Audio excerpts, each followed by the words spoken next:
Hello, everyone. Good afternoon. Happy Friday. It is a nice sunny day outside, 86 degrees Fahrenheit in Minnesota. So it is nice and toasty here.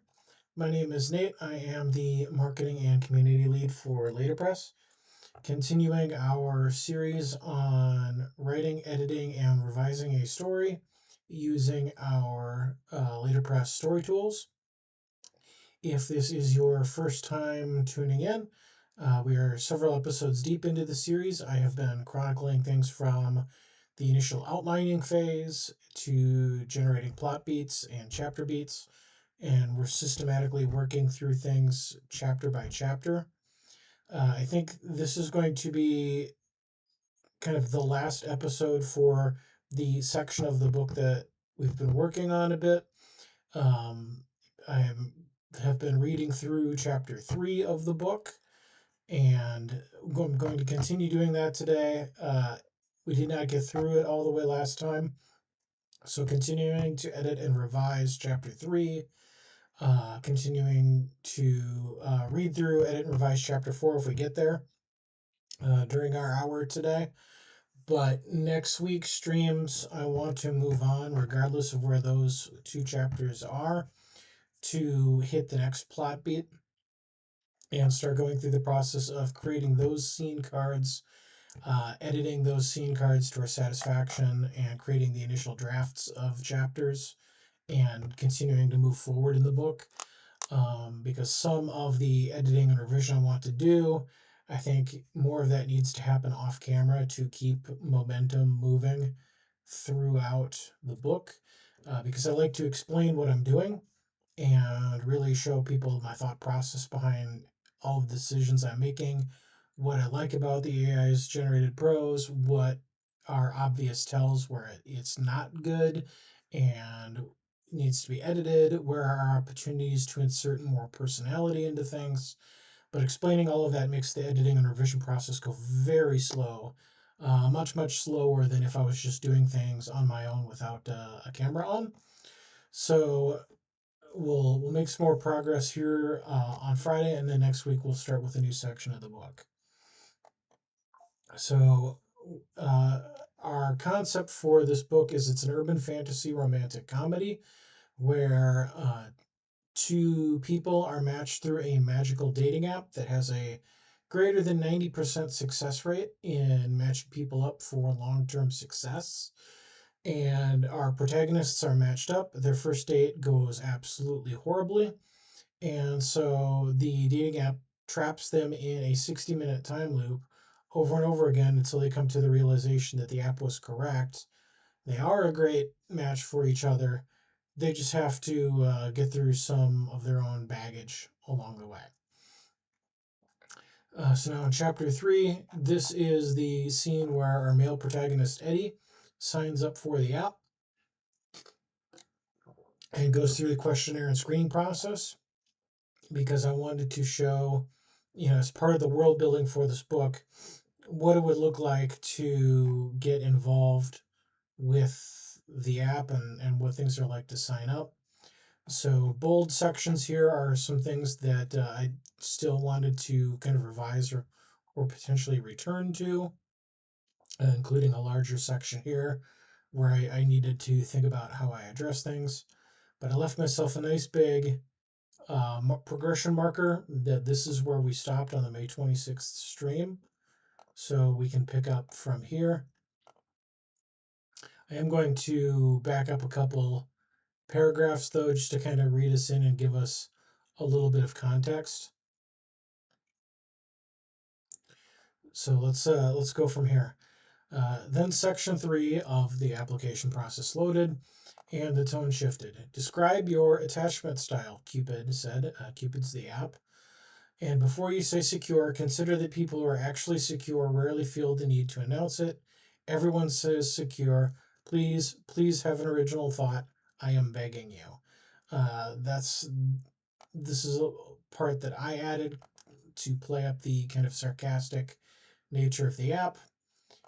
Eddie laughed, a short, involuntary sound, more surprise than amusement. He'd been about to say secure. He took a moment to contemplate his response. Committed, he said, with some anxious activation in high stakes situations, which is therapy speak, but again, both characters in this book do work in therapy fields, so there is some legitimate reasons for them to have a little bit more therapy speak dialogue than I would otherwise like because that fits their character. But I do have to walk a line between, having too much of it where it's just like, are these, nobody actually talks like that. Let's be real. So he heard himself say activation instead of tendencies and knew exactly why. It sounded less like a diagnosis and more like a feature. He also knew that Cupid would probably know that too, and the embarrassment sat in his chest like a small, warm coal of embarrassment.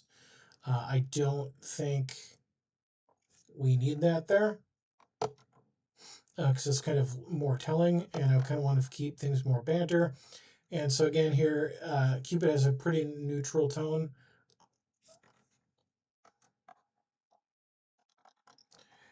So I think I'd probably like push back on some of on Eddie's word choice here and keep Cupid kind of busting Eddie's chops a little bit. So if he says committed, uh,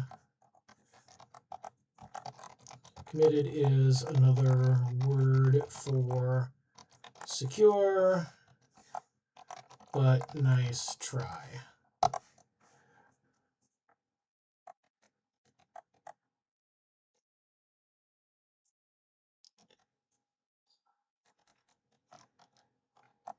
Follow up. What makes a situation high stakes for you?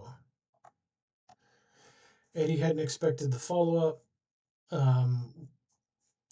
Again, I don't like repetition, 2 paragraphs in a row. So if we have follow up here, then we don't want it here.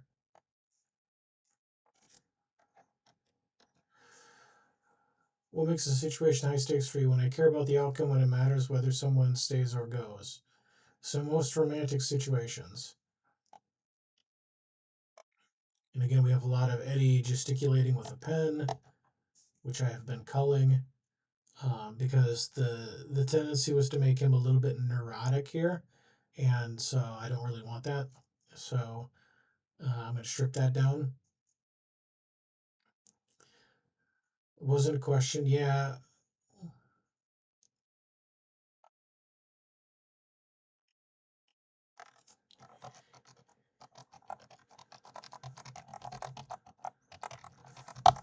I'm not going to give him a line. Just gestures to agree.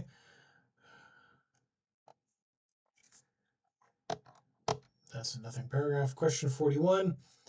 When someone you're dating begins to pull away, what is your first instinct? Pursue and initiate a conversation immediately. Give them space and wait. Assume it's over and begin emotionally detaching, or pretend you haven't noticed. I don't want to make that a multiple choice question. I want Eddie to have to think about that. So we're going to cut that down to just the question. Eddie knew the answer. He knew it the way he knew which knee aches before the rain. Eddie's young. He's not going to instantly, bodily, without any need for deliberation. The answer was pursue. The answer was always pursue. He thought about Mariana again, the 2 calls she hadn't returned. He thought about the woman before Mariana, Keiko, the archivist, who'd said, "You don't leave room for someone to miss you." He thought about how, in both cases, he'd understood what they were telling him and done it again anyway because the alternative, sitting still, letting silence expand, trusting that someone would come back without being chased, felt like holding his breath underwater with no guarantee to surface. This is, to me, an overwritten paragraph. And I want to see if I can go in here and use the compress tool to say, you know what, just take that, make it more succinct. I don't know that that's a whole lot shorter. Eddie knew the way, answer instantly, bodily, the way you know which knee aches before the rain. The answer is to pursue, always pursue. All right, I'm going to keep that, but Okay, so that was shorter. I'm going to cut out this bodily detail that does not make sense for a man of his age.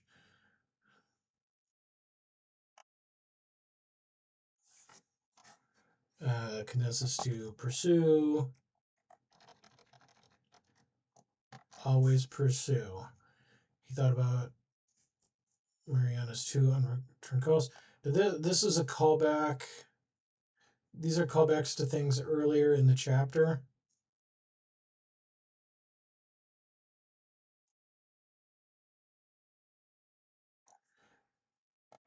So I'm bolding that because I'm going. Later on, I want to circle back and check the quality of the callbacks to make sure that those are there. I'm not going to call them at the moment.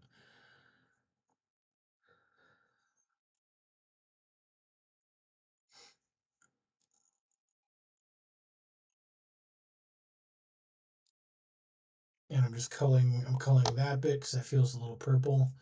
Prose.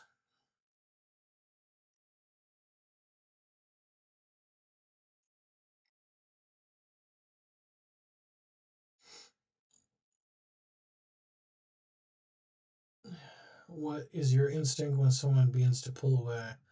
What is your first instinct? So that's the actual question. We're reflecting on it. Pursue.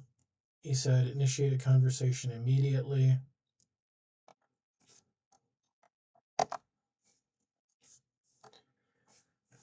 Okay, now here's where another thing where I can see a moment for expansion. So let's see if I want to say add a moment, adds multiple new paragraphs into a chapter, user input required. So say I want to add in here.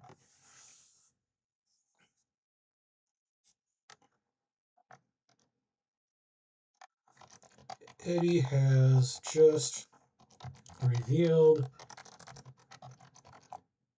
his instinct is to pursue when someone starts pulling away. Cupid should challenge him on this in the app's sarcastic way, trying to bait Eddie into both expanding on his answer and potentially compromising himself.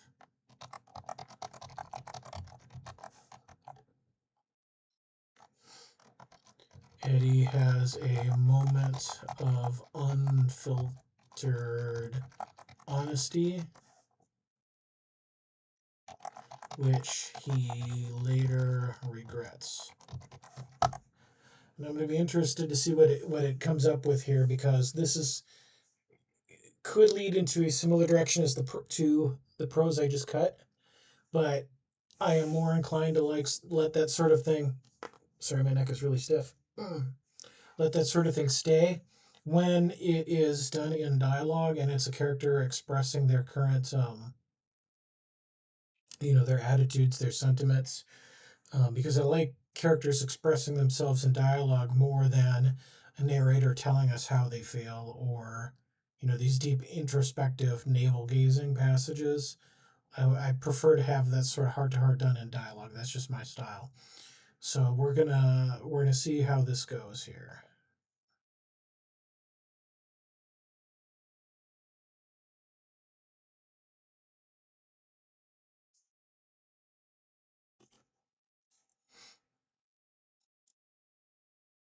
Did it go through?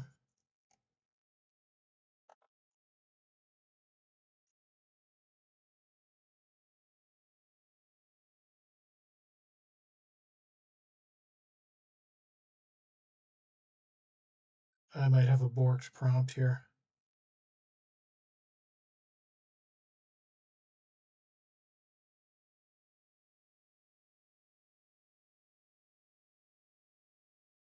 Okay, so that's I'm gonna have to check off screen. I'll need to check the prompt and how that's set up. It's weird that it didn't go until I hit regenerate, and then it gave me a long little bit of qualifiers on what it's doing.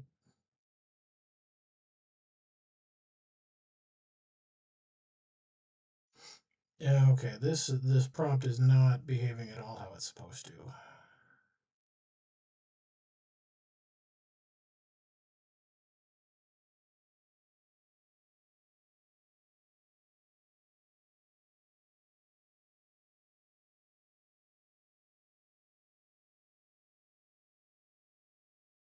I am very fascinated. I think now it's actually drafting.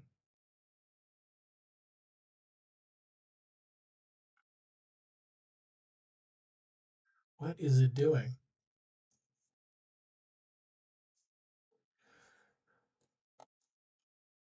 I need to write this section or Cupid challenges anyone to pursue instinct. Yeah, that's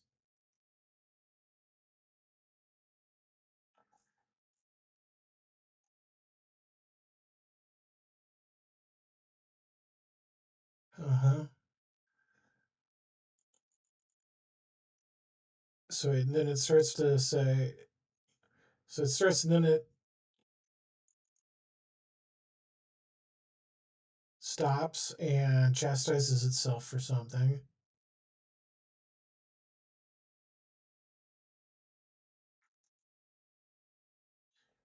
I don't know what this is supposed to be. I think this is where it actually.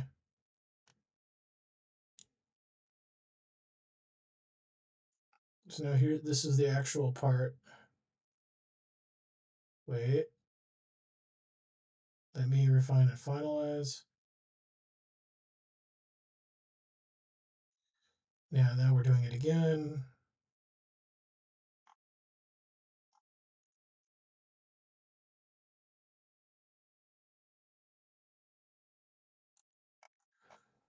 Okay, so that went, it really spun its wheels there. So weird.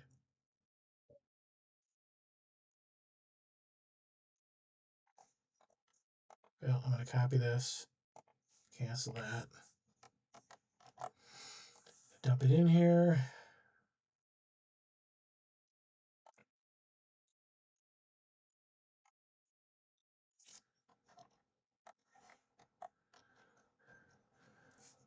Okay, here. Pursue, not, give them space,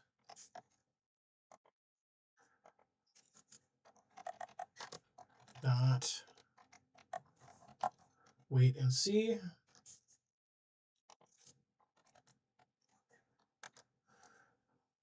Pursue, like the verb you'd use for fugitive.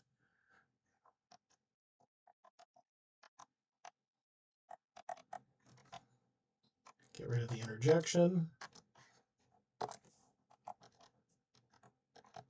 I'm not judging.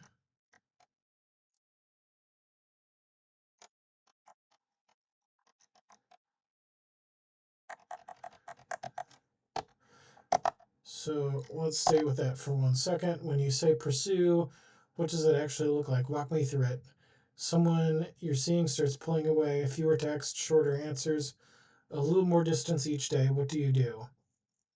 Eddie knew he should be careful. He could feel the shape of the trap, could see the jaws of it gleaming in the golden light of the screen. A careful person would give a careful answer. A careful person would say something about open communication and checking in respectfully and honoring boundaries. I close the distance, he said. I reach out more. I plan something, a date, a gesture, something that says, I see what's happening and I'm not going to let it happen. I make myself impossible to forget. The whole point of this is that Eddie's supposed to be baited into not having time to be introspective. I'm probably whipping through too much dialogue too fast and do need to have something in here to mix things up. But Eddie should not know that he needs to be careful there.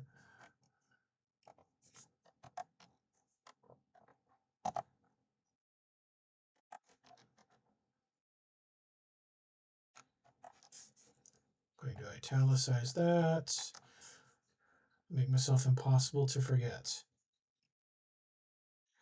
Possible to forget. Now, here again, this is one habit of AI generated dialogue to pay attention to is repetition from line to line. Somebody says one thing and somebody else immediately repeats it. Um, does happen in other stories. People will do it, but uh, pattern recognition. What I see with AI generated prose is that it can have a tendency to overdo that.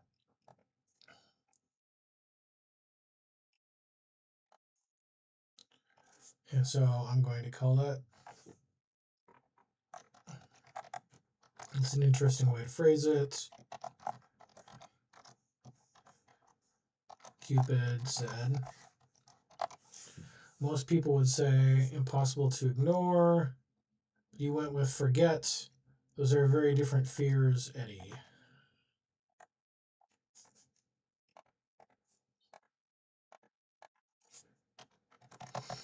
And I'll probably want to circle back and dial up the sarcasm a little bit more here because this is kind of neutral therapist mode, which is not exactly what Cupid should be. The observation landed like a dart in soft wood. Eddie felt something shift in his sternum. Door he hadn't meant to open, swinging on his hinges. Don't love that. Need to think about that more off camera. I'm not afraid of being ignored. He said, I'm afraid of being. He stopped, but the sentence had its own momentum, and the silence after it was louder than any word he could have chosen.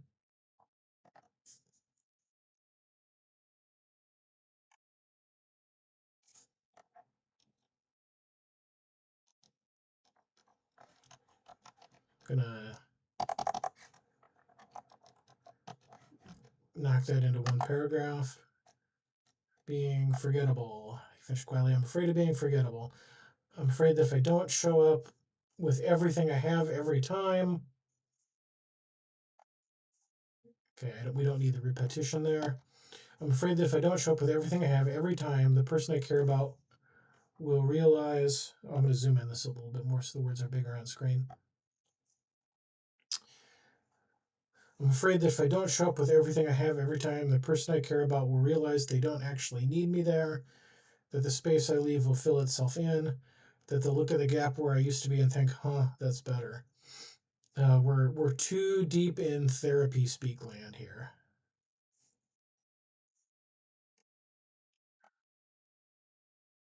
We're gonna stop the thought right there.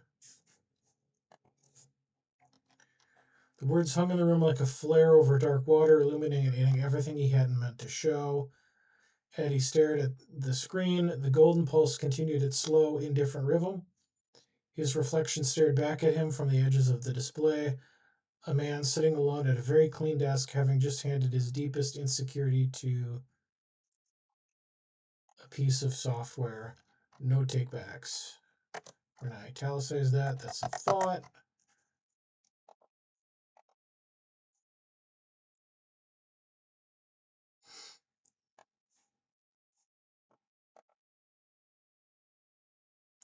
I'm kind of learning that I'm just anti metaphor in general. Like, I don't think in my own writing I use them very much. And so I think when I see lines like this, I'm like, is it really bad or is it just I don't like it because that's not how I think? Um, I'm going to leave it alone for now.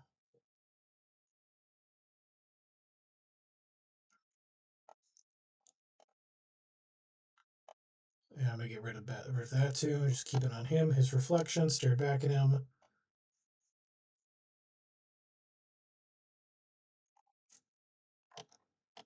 Okay, yeah, no takebacks. He wanted to take it back. He wanted to reach into the air and grab the words out and stuff them into one of his neatly labeled desk drawers and never open it again. Wanted to say that came out wrong, or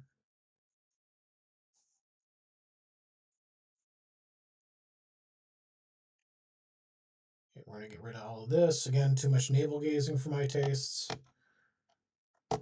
He braced himself for a response, something cutting, something that would.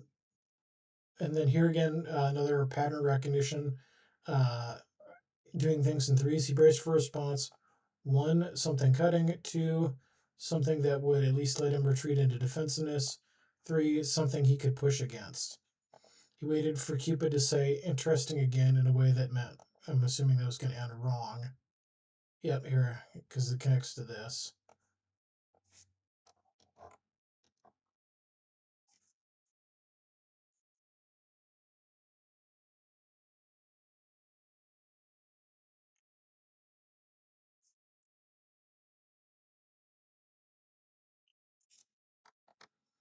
He braced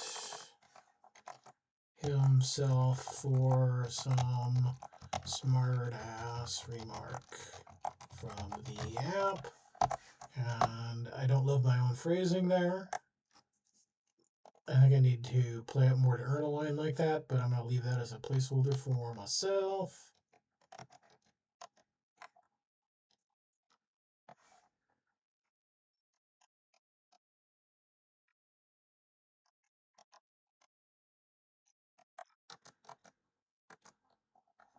But CUPID just moved on, and somehow that was worse. Question 42. Have you ever been told you come on too strong? Yes. Did you believe them? All right, I'm going to leave myself a note here too. Oops. This is a spot where I would insert some self-reflection. Did you believe them? Eddie exhaled slowly. The room was very quiet. Somewhere outside, the transit ward shifted frequencies and a neighbor's television murmured through the wall. It really loves to give me ward this, ward that, and that all sounds like gibberish to me. Here we go. The room was very quiet. Comma, save for, oops, I still have caps lock on. Save for the sound of a neighbor's television through the wall. I believe it, he said. I wasn't always sure they were right. Hear the words leave his mouth and recognize them for what they were, half honest. The full truth was uglier and simpler. He believed them every time, and he found himself doing the same things over and over again. So,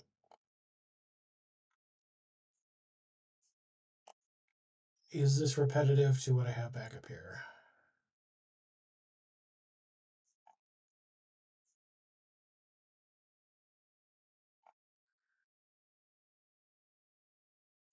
I don't think so. Pursue, always pursue.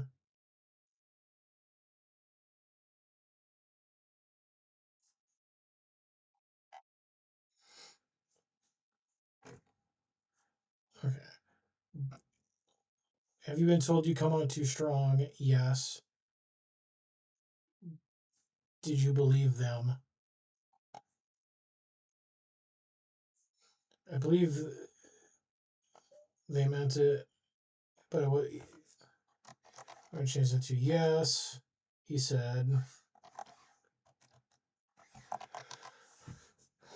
but I wasn't sure they were right.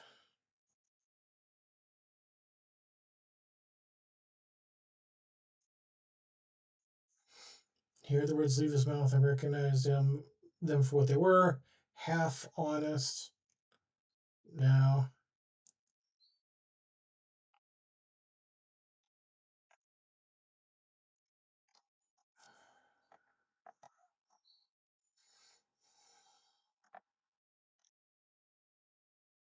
how we phrase, because he definitely does come on too strong.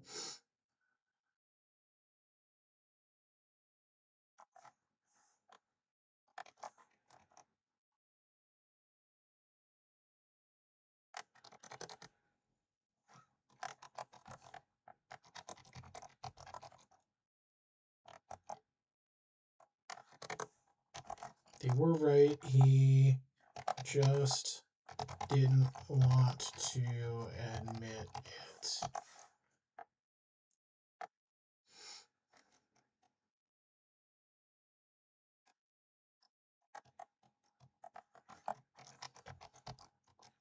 Despite the warnings,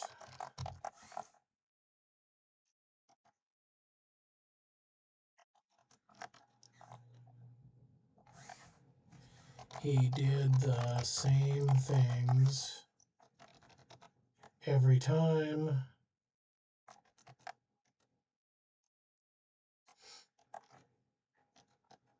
over and over again. Question 43. What did you do? What do you do when you realize you care about someone more than they care about you?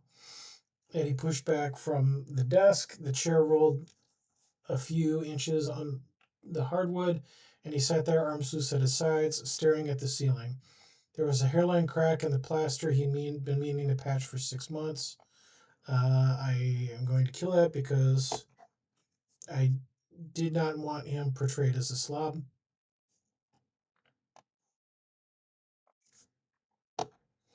He could feel Cupid waiting, not impatiently. The app had a quantity of attention that reminded him uncomfortably of the way he sat with his own clients, patient, present, willing to let the silence do the work. No, Cupid's not. Cupid is a benevolent asshole. So we're gonna need to rephrase that. Uh,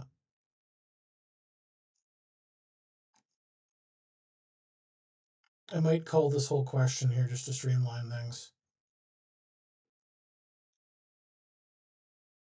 because then we're going into section 4, section 5, seeing how much more of the chapter is left.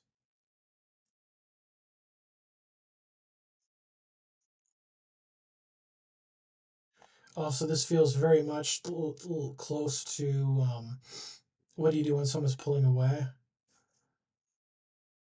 So I'm going to strip that out to streamline this chapter. Section 4 was about love languages, which he'd expected, and he moved through it with something like relief, familiar territory, well trodden ground. He talked about quality time, about how presence was the thing he valued most, about how he'd rather have someone's full attention for half an hour than their partial attention for a day. We don't need that. Section 5 was about family dynamics, which he hadn't expected, and the relief evaporated. Cupid wanted to know about his parents' relationship. Eddie talked about his mother's warmth and his father's distance, about the way love in his household had always been demonstrated through effort, meals cooked, bills paid, school forms signed, but rarely spoken aloud.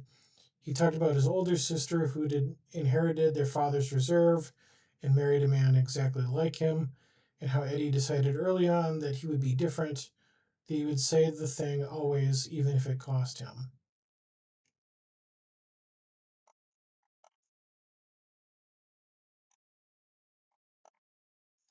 So even if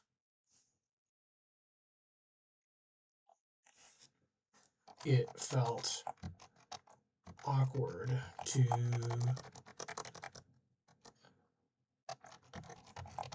do so.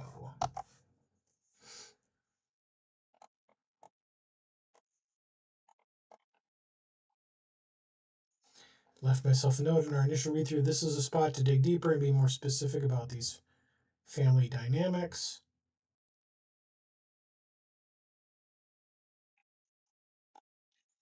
And has it cost you? Cupid asked. Well, of course, now I changed the line, so I would need to change this too.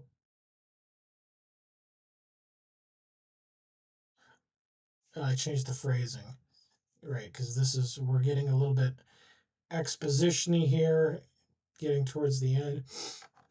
And it is a question of balance because this chapter doesn't really super move the plot forward, but it's about showing Eddie's character and the app and kind of the world building in the process. So we need to ride that balance between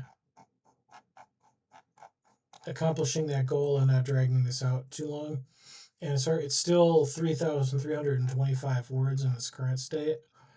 So I think condensing is the name of the game here versus expansion, especially because I want to insert some self-reflection here.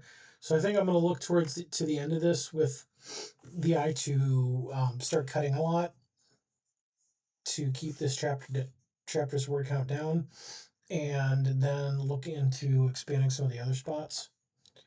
So we're talking about our family here. Has it cost you?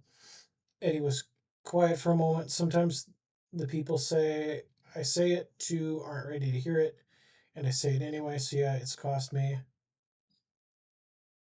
He could hear himself becoming careful, feel the pull to frame each answer in the most favorable light, softening an edge here, adding a qualifier there, making himself like someone who processed his childhood rather than someone who was still, on some level, running the same place father never ran or blah blah blah. Yeah, we're gonna cut that. Question 90. Question 89. When you imagine your ideal partner, do you picture a specific person or a feeling? A feeling, Eddie said immediately then before he could stop himself, but I know them when I meet them. Question 90. How do you know? He didn't have an answer for that, not a real one. He had a conviction, bone deep and irrational, that a recognition would strike him like a bell, that he'd look at someone with the frequency match and would just know. It was the most romantic thing he believed, and so probably the most naive. And he was aware that saying it out loud to a matchmaking algorithm that had just audited his tax returns was not going to make him sound like a serious person.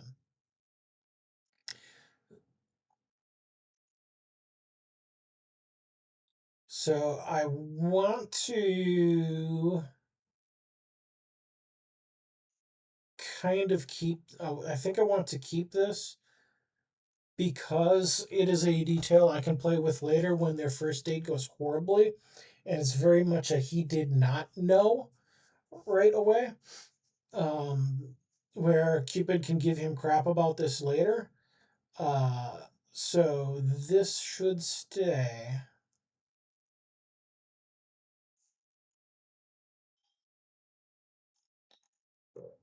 I know them when you meet them. Question 90. How do you know?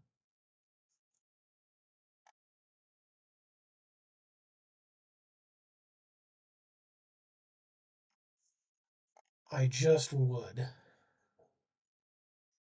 I think I would go right from this line to this line and shift some of this behind the dialogue.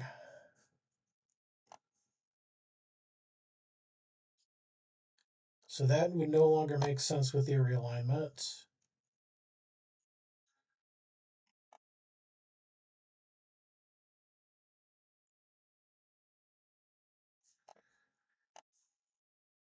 You would just know. Actually, okay, I'm just going to copy this whole thing here and then delete it and paste it back here.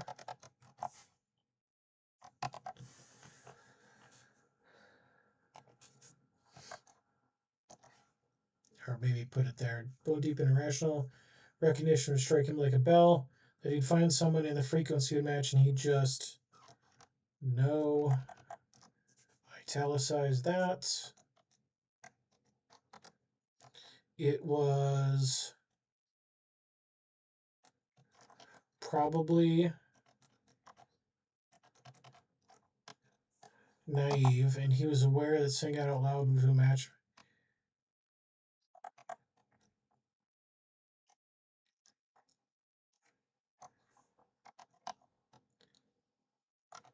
Okay, he was aware it was probably naive. He knew, but the hopeless romantic in him wanted it to be true.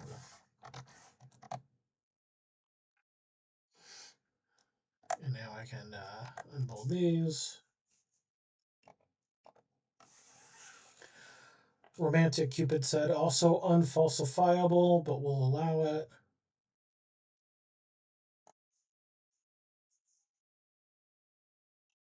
I don't know why Cupid is talking about himself in a way in the royal we.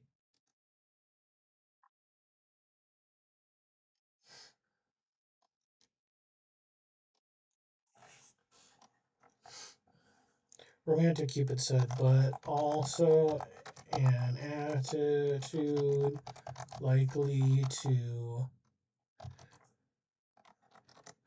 make you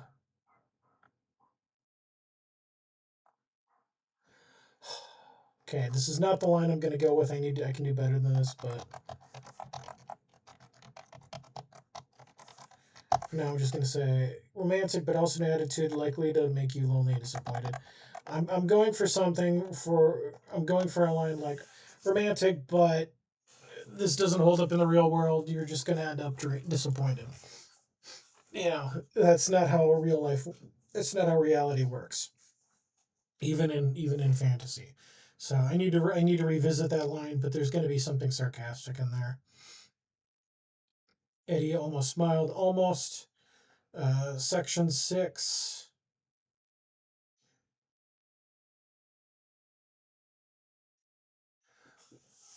Open with a warning, read aloud in Cupid's most measured tone. The following questions are designed to assess rational self awareness. There are no right answers, but there are honest ones. I can tell the difference. Yeah, we're cutting here.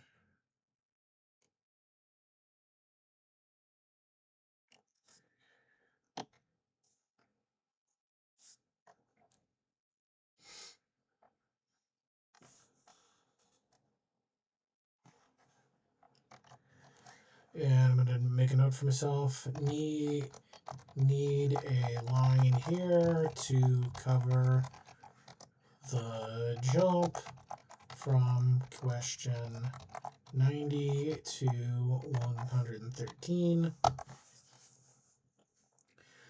Question 113. What are you most afraid your partner will discover about you? And I had left myself a note. This is a spot to make a joke about something inappropriate from his past. Highlight character trait in an amusing way. Because it went the earnest when it generated the chapter, it went the earnest route,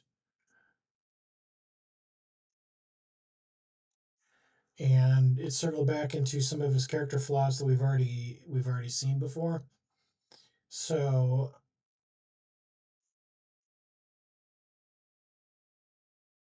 we're gonna cut this. Section 7 was shorter. Practical questions about scheduling, geography, deal breakers. I don't know why I highlighted that. I think that's perfectly fine. And he answered them on autopilot, his voice steady but distant. His brain still stuck in 3 questions back.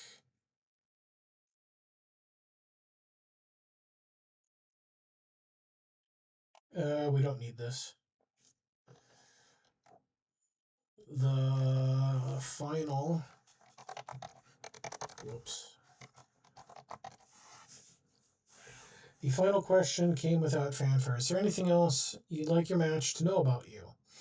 Eddie sat with it for a long time. He thought about the things he could say, the impressive things, the charming things, the things that would, again, I highlighted this as an example of it's got to give 3 things: the impressive, 1, the charming, 2, that would make someone swipe right or lean in, agree to a second date. That's 3. He had a whole arsenal of those. He built it over years. 1, honed it through practice. 2, deployed it with the precision. 3, if someone understood that first impressions were everything and second chances were rare.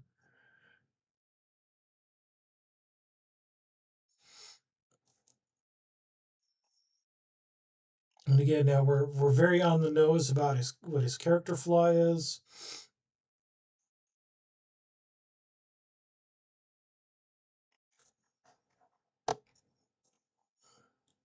So we don't need that. The screen went white, then gold. The animated arrow reappeared, spinning once before dissolving into a clean, simple message.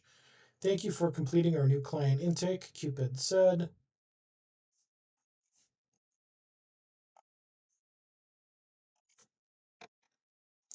A meeting has been scheduled for you with Cleo at Aphrodite Incorporated headquarters tomorrow at 9 a.m. Pause, then, with just a flicker of its old edge. Don't be late.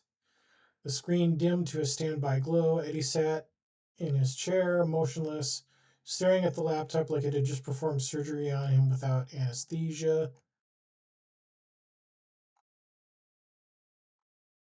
And yeah, I might keep that. I might not keep that. I feel like I would need to revisit the tone of the whole chapter and dial up the tension a little bit more to make that line feel more earned. But I'm not going to outright cut it. His shoulders ached, his jaw was sore from clenching. He felt hollowed out and rearranged, like someone had opened every drawer in his chest, rifled through the contents, and put everything back in a slightly different order. I might have to turn the camera off for a second if I have a nosebleed.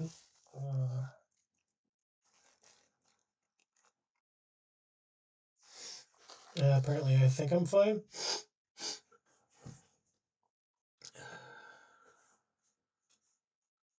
He sat there for another minute, alone in his small office, in his small apartment in the vast and indifferent city of Horizon, and tried to convince himself that what he'd just done was brave and not just expensive. He couldn't quite get there, but he didn't take it back. So there's another, what can be a tendency is to kind of tie up chapters in a neat little bow at the end. Um, giving characters feelings, whatever. Um, and I don't like that. So I'm going to call this, especially that paragraph. Yeah, I'm going to cut that line too. And I'll need to come up with a different ending. So we've got 13 minutes left, so there is some time to dig into some of these specific passages. I think this is where we start. Yeah, so I had jumped into this chapter a little bit too. So we have seen some partial edits on this. I think next time I'm going to check next Tuesday. We're going to check this scene card, see if it needs to exist with the plot, or can we jump to? Excuse me. Can we jump to the meat disaster? Can we jump to the first date? And as you can see, this is a big wall of text highlighting the event. So we're going to need to start by auditing this and probably pruning it down in case it's overly prescriptive or detailed.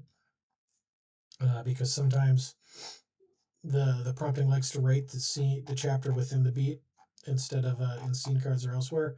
But so that's what we're going to look at on Tuesday. Is we're going to start here, edit the beat, generate some scene cards, audit the scene cards, uh, start generating things, and go from there. So that we're going to be moving on to we need to move on to the next plot beat to keep kind of the series progressing here.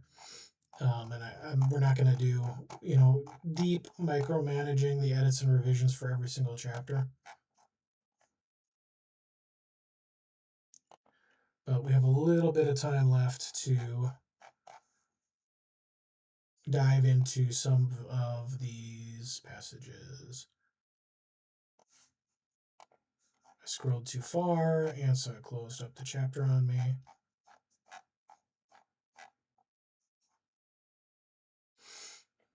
Okay.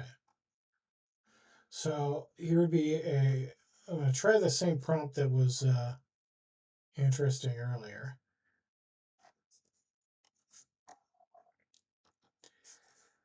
What are you most afraid your partner will eventually discover about you? At a moment. Eddie should relay a story here that is embarrassing.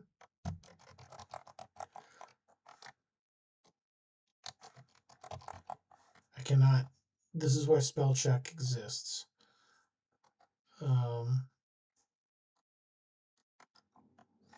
Story that's awkward, but does awkward and nerdy, but does not have any relation to his character flaws. This is a moment for us to see the unfiltered side of Eddie and some of the silly things a bachelor can be worried about when he wants to make a good impression.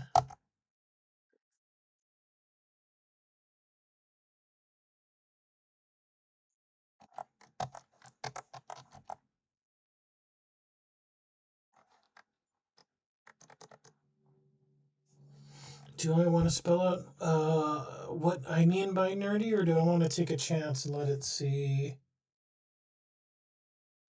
All right, so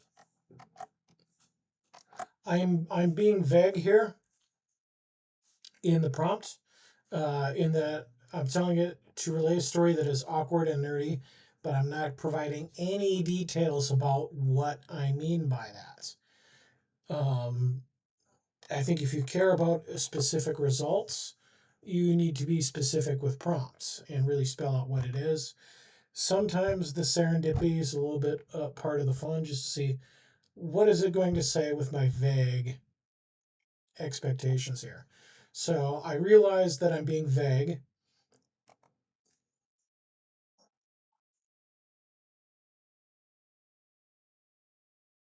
Yeah, I'm gonna need to bug report that because it's not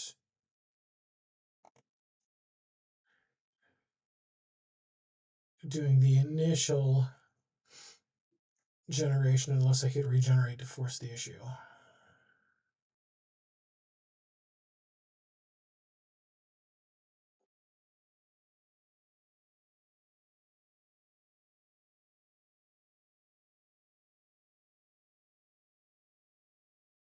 Okay, now we'll circle back to that. Let's see here. Here's the wait. It's did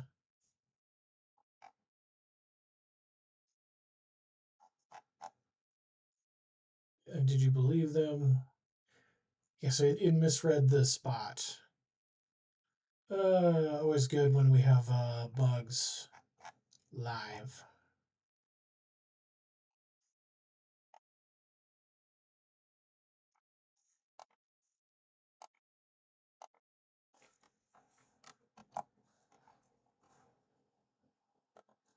Tray freeform.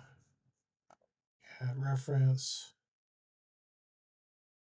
Text. The chapter before the cursor.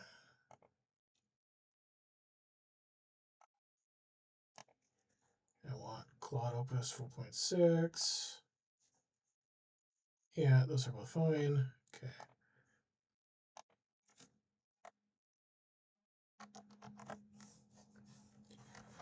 Review the chapter up to this point.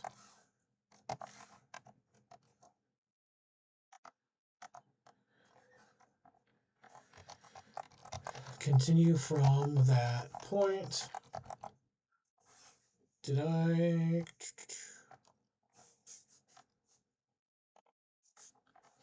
With a brief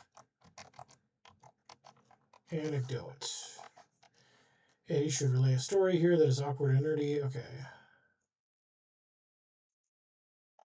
So I'm going to try it with the freeform tool.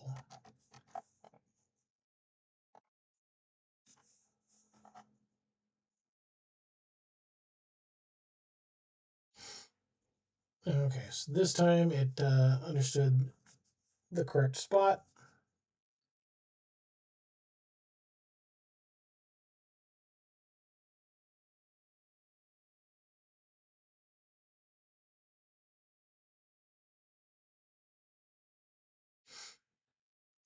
Okay, so that came out a little longer than I was expecting. We're going to keep it.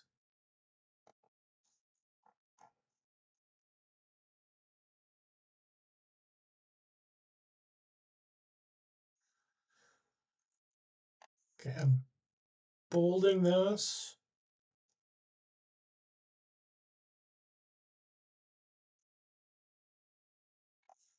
bolding this whole section just as a reminder to myself that that is what the whole thing that just generated. Okay. So, question 113.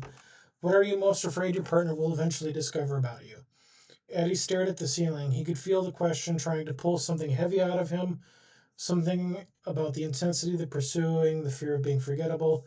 Cupid probably expected that, but the truth was the thing that surfaced wasn't deep, it was stupid. It was so stupid he didn't say it. He said it anyway.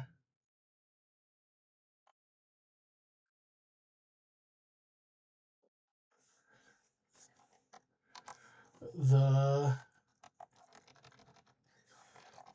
thought that surfaced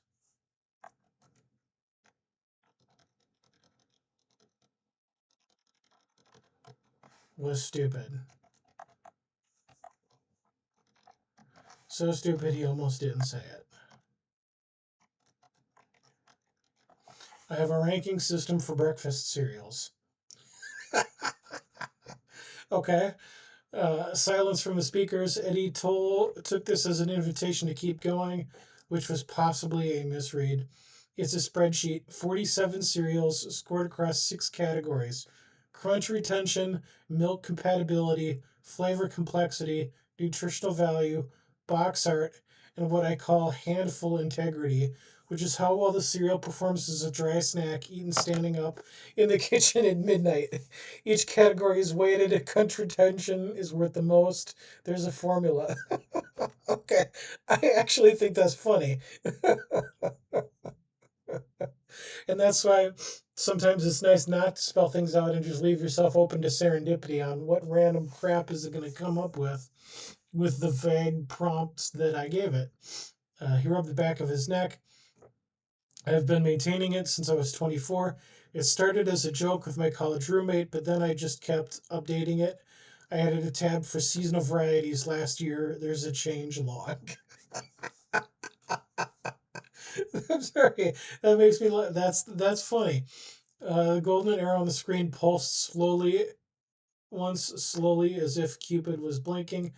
I know how that sounds, Eddie continues, and I know it's not. I mean, yes, I'm afraid my partner will discover, and the honest answer is that I'm afraid someone will open my laptop looking for a recipe or a movie and instead find a color coded spreadsheet with a dedicated column for how long Cinnamon Toast Crunch maintains structural integrity in 2% milk, which is 93 seconds, by the way, best in class. He leaned back in his chair. It's not that I think it's wrong. I like it. It's fun. It's mine. But there's a difference between having a person who has quirks and a person whose quirks have their own filing system. I've never shown it to anyone I've dated, not once, because I know the exact face someone would make. I don't want to see it from someone I'm trying to. He gestured vaguely at the screen. You know. You're afraid your partner will discover that you're a dork, Cupid said. I'm afraid my partner will discover that I'm a dork who commits, Eddie corrected. There's a difference. Everybody's a little weird. Not everybody builds infrastructure around it. I would do some culling in here because there's some AI phrasing to this, but right now I just want to see where this goes. Eddie, I have processed tens of thousands of personality assessments. People have confessed to me that they sleep with socks on, that they eat peanut butter with a spoon over the sink like a raccoon, that they keep a journal where they write letters to their ex's dog. You are not special in your weirdness. You are, however, somewhat special in how carefully you've hidden it. That tells me more than a spreadsheet does. And he sat with that for a moment. He thought about the spreadsheet, the neat rows, the color coding, the quiet satisfaction of updating a score after trying a new brand on a Saturday morning with nowhere to be. It was such a small, harmless thing, and he guarded it like it was evidence. Noted, he said. Noted, Cupid agreed, moving on. Okay, so that beat needs a little bit more trimming, but the idea of keeping a serial ranking spreadsheet that cracks me up because I keep a spreadsheet of how many times I have charged my rechargeable batteries. I have my own dorky spreadsheet, so this hits me where I live. That detail is staying. We're just gonna prune it and tighten it up a bit. But that was fun. I think that's a good laugh to end this week's stream on. I will be back on Tuesday. Uh, Hope you have enjoyed this. If you want to keep up to date on Laterpress developments and what we're working on, as well as different events in the industry, please do sign up for our weekly newsletter at laterpress.com/newsletter. You can try the AI writing features for free at laterpress.com. All new users get 20,000 credits to try things out. So you have a taste of how things work on your own before needing to decide if you want a subscription or not. But anyway, that will be it for this week. I want to thank everyone for watching, and